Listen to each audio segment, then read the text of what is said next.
of the sun.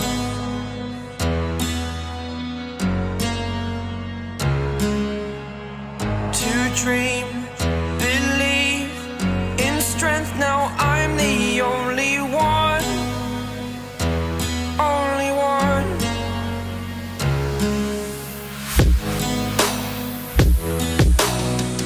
I was an ordinary boy until I broke the rules my life destroyed. Last episode में देखा था Hulk सारे गुलामों और Gladiators को लेके जंगल की तरफ बढ़ जाता है और वो वहीं पे कैंप लगाते हैं। फिर हम देखते हैं कि उनका पीछा करते हुए कायरा उनके ऊपर बॉम्ब गिराती है जिससे हल्क बच जाता है, लेकिन उनका अपना ही आदमी मर जाता है। फिर हम देखते हैं मीक उनको बोलता है कि हमें गांव की तरफ जाना चाहिए जहाँ पे वो रह के ट्रेनिंग कर सकें और जंग की तैयारी कर सकें।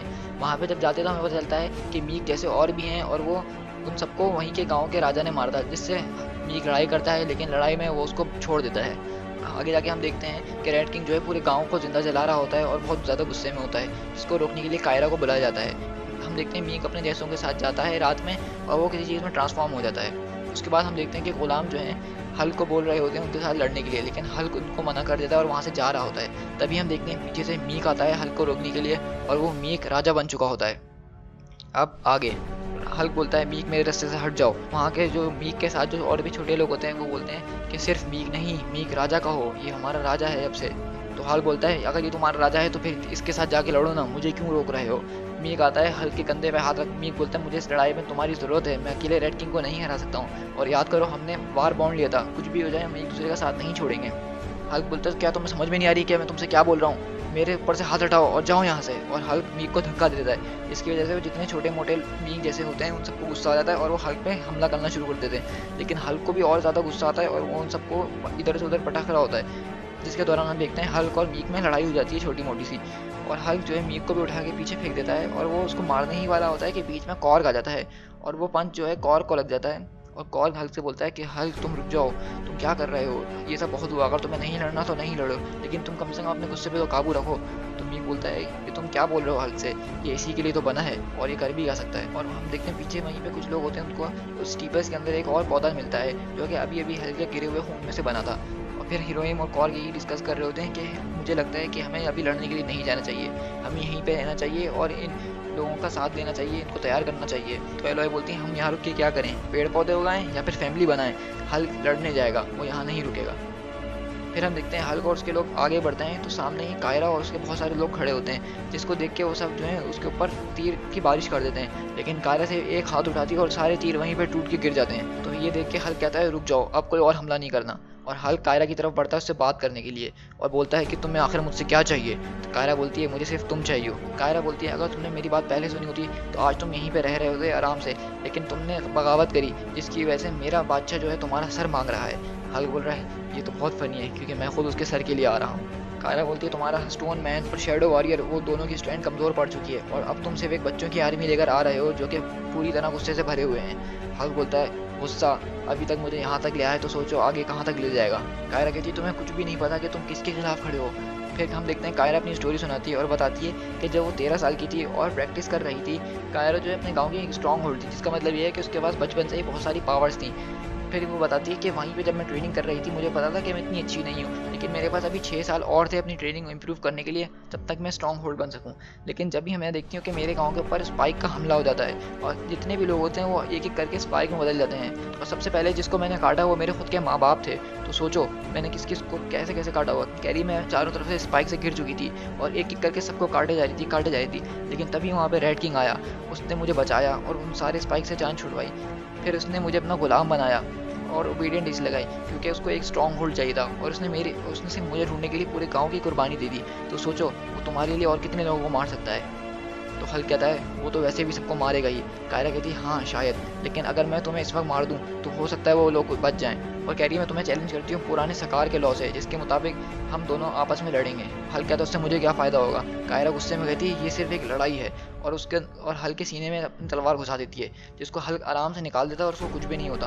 फिर हल्क गुस्से में उसी के ऊपर इतनी ज़ोर से वार करता है कि उसकी जो तलवार होती है वो टूट जाती है, उसके 2 टुकड़े हो जाते हैं और कायरा उसको साइड में फेंक देती है और अपनी पूरी ताकत का इस्तेमाल करते हुए हल्क को एक बहुत ज़ोरदार ब्लो मारती है, जिसकी वजह से हम देखते हैं हल्क का पूरा आर्मर टूट चुका होता है और आसपास के जगहों पे हर जगह अर्थक्वेक आ चुका होता है। वो इतनी ज़्यादा खतरनाक पावर यूज़ करती है हल्क के ऊपर। फिर देखते हैं अर्थक्वेक के बाद जब धुआं हटता है तो हल्क और कायरा दोनों ज़मीन पर पड़े होते हैं और हल्क उठ के कहता है, तो ये है वो ओल्ड पावर जो तुम्हारे पास है।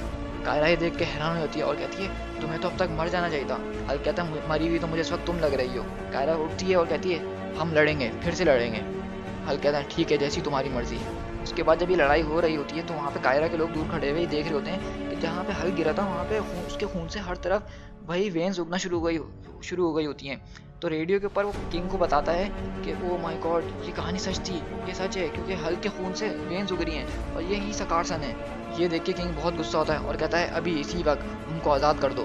फिर हम देखते हैं कि हल्क वहाँ पे कायरा से लड़ने के लिए आ ही रहा होता है कि वहाँ पे ऊपर से एक बहुत बड़ा सा मिसाइल टाइप का प्लेन गिरता है और वो बिल्कुल हल्क और कायरा के सामने ही गिरता है। कॉर पूछता है कि ये किस तरह का प्लेन है, तो हीरोइन बताता है ये हमारा खात्मा है। फिर हल्क और कायरा वहाँ खड़े होते हैं तो हल्क बोलता है कि एक और बॉम्ब मेरे लिए। कायरा बोलती है, नहीं, ये बॉम्ब नहीं है। फिर जब वो बॉम्ब फटता है तो हम देखते हैं कि वो एक स्पाइक्स का मिसाइल होता है जिसके अंदर सारे स्पाइक्स होते हैं और वह आसपास के जितने लोग होते हैं सबको अपने जैसा बना देते हैं। यानी कि स्पाइक्स ऐसी चीज़ें जो कि किसी भी लिविंग थिंग के साथ जुड़ेंगे तो उसको अपना जैसा बना देंगे। फिर हम देखते हैं हल्क और कायरा जो है मिलके उन स्पाइक्स के लिए लड़ने के लिए तैयार हो जाते हैं और फिर हम देखते हैं कायरा जो है हल्क को बताती है स्पाइक्स के बारे में कि ये कितने खतरनाक है और कायरा वहाँ से बचने के लिए एक ट्रिक यूज़ करती है। वो अपनी तलवार हल्क के पैर में मारती है, जिसकी वजह से हल्क को बहुत ज़्यादा गुस्सा होता है। वो हल्क और फिर हल्क जो है इस गुस्से की वजह से कायरा को इतनी ज़ोर से मारता है कि वो वहाँ से निकल के कहीं और चले जाती है और हल्क को अकेला इन स्पाइक्स के बीच छोड़ देती है। फिर हम देखते हैं हल्क यहाँ पे बहुत ज़बरदस्त लड़ाई करता है स्पाइक्स के साथ और बहुत देर तक, और यहाँ तक कि उसको कुछ स्पाइक्स काट भी लेते हैं, लेकिन हल्क का जो हीलिंग फैक्टर है वो इन स्पाइक्स को उसके ऊपर ओवरकम होने नहीं दे रहा था। और हम देखते हैं वहीं पे मीक भी आ जाता है उसकी मदद करने के लिए और वो मिलके बहुत ज़्यादा देर तक इसे लड़ते हैं और हल्क बहुत ज़ोर से ज़मीन पे पंच मारता है जिसकी वजह से वो स्पाइक्स कुछ देर के लिए ठंडे हो जाते हैं और वो सब दोबारा गाँव की तरफ भाग रहे होते हैं। फिर हम देखते हैं कायरा जो है एक गाँव के अंदर पहुँचती है जिसका नाम अनसहारा होता है और वहाँ पे जाके लोगों को बताती है कि स्पाइक्स फिर से आज़ाद हो चुके हैं और वो इस गाँव की तरफ आ रहे हैं, तो इसलिए तैयार हो जाओ। और हम देखते हैं फिर गाँव के लोग जो हैं स्पाइक से डर के भाग रहे होते हैं। फिर हम देखते हैं वहीं पे रेड किंग आता है होलोग्राम के जरिए और वो कायरा से कहता है कि मैंने तुम्हें ग्रीन स्कार को मारने के लिए भेजा था। तो कायरा रेड किंग को बताती है कि यहाँ पे एक स्पेसशिप आगे गिरा है जो कि स्पाइक से भरा हुआ है और ये पूरी जगह स्पाइक से घिरते जा रही है। तो रेड किंग कहता है, तो कायरा कहती है, तो इसका क्या मतलब है, यहाँ के जितने लोग हैं उन सबकी जानों को खतरा है। तो रेड किंग कहता है, ज़रा संभल के, इतना ज़्यादा हाइपर होने की ज़रूरत नहीं है। और हम देखते हैं कि रेड किंग जो है उस जगह पे बॉम्ब गिरा देता है जिससे स्पाइक्स मर जाते हैं, लेकिन हम देखते हैं वो बॉम्ब उस जगह पे गिरा रहा होता है जहाँ पे हल्क होता है और ना कि जहाँ पे स्पाइक्स होते हैं। यानी कि इसका जो प्लान था वो ये था उस बॉम्ब से ऐसा घेरा बना दे कि स्पाइक्स उसके अंदर ही रहें और हल्क की तरफ बढ़ते जाएं। और इस बात का एहसास कायरा को भी होता है कि वो इस पूरे गांव को निशाना बना रहा है एक हल्क के लिए। वो अगर चाहे तो हल्क के ऊपर बॉम्ब गिरा सकता है, लेकिन वो हल्क के ऊपर बॉम्ब नहीं गिरा रहा था बल्कि इस पूरे गांव को निशाना बना रहा था ताकि वो पूरा गांव स्पाइक्स में बदल जाए और हल्क को मार दे। फिर ही हम देखते हैं कि पूरा गांव जो है स्पाइक से लड़ने के लिए तैयारी कर रहा होता है और अपनी अपनी फायर गन्स निकाल रहे होते हैं वो। तो वहीं पे हल्क भी उनकी मदद करने के लिए आ रहा होता है और हम देखते हैं हल्क जो है चारों तरफ से स्पाइक से घिर चुका होता है। तो वो कायरा को कहता है कि मुझे आग लगा दो।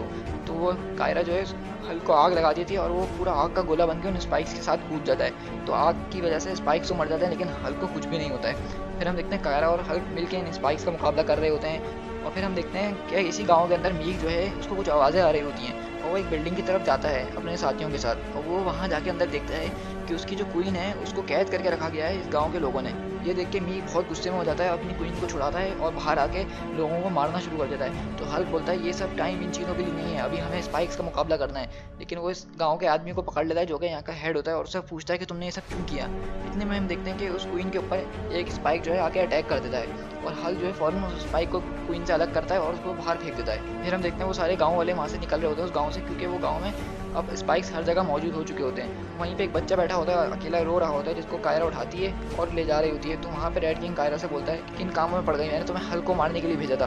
तो वो कहती है मैं हल्क को मारूंगी लेकिन एक बार पहले मैं ये गाँव बचा लूँ, उसके बाद मैं हल्क को मारूंगी। तो किंग कहता है मुझे पता है कि तुम हल्क को मार नहीं पाई हो, इसी वजह से मैंने ये स्पाइक्स छोड़े हैं। ये सुनने के बाद कायरा को अपने कानों में यकीन नहीं होता है कि स्पाइक्स खुद रेड किंग ने ही छोड़े हैं। इस बात की परवाह किए बगैर कि कायरा वहीं पे वो वहाँ पे भी बॉम्ब गिरा देता है और उस बॉम्ब से जो कायरा तो बच जाती है लेकिन उसके हाथ में जो बच्चा होता है वो बाहर आते आते ही भाप बन चुका होता है। ये देख के हल्क जो है कायरा की तरफ अपना हाथ बढ़ाता है मदद के लिए और उसको ऊपर खींचता है। ये सब पता चलने के बाद और रेड किंग की असलियत पता चलने के बाद कायरा ये बोलती है कि अब से मैं भी एक वॉर बाउंड हूँ और मैं तुम लोग के साथ ही लड़ूंगी। अब कुछ भी हो जाए हम जिएंगे साथ, मरेंगे साथ और रेड किंग को भी साथ ही हराएंगे। और फिर हम देखते हैं वहाँ पे एक बादशाह का शिप जा रहा होता है जिसको हल्क अपनी तरफ बुलाता है और इस शिप में खड़े लोग कैमरे से एक रिकॉर्डिंग कर रहे होते हैं जिसको हल्क बोलता है कि इसको पूरे शहर में चला देना। और वो खुल्लम खुल्ला बादशाह को चैलेंज कर देता है और कहता है कि तुम जो कर सकते हो करो, मैं तुम्हारे लिए आ रहा हूँ और तुम्हारे पास आ रहा हूँ, तुम अपने आप को जिस तरह बचा सकते हो बचा लेना। ये कह के रेड किंग भी गुस्से में आ जाता है और कहता है आने दो इसको। To be continued.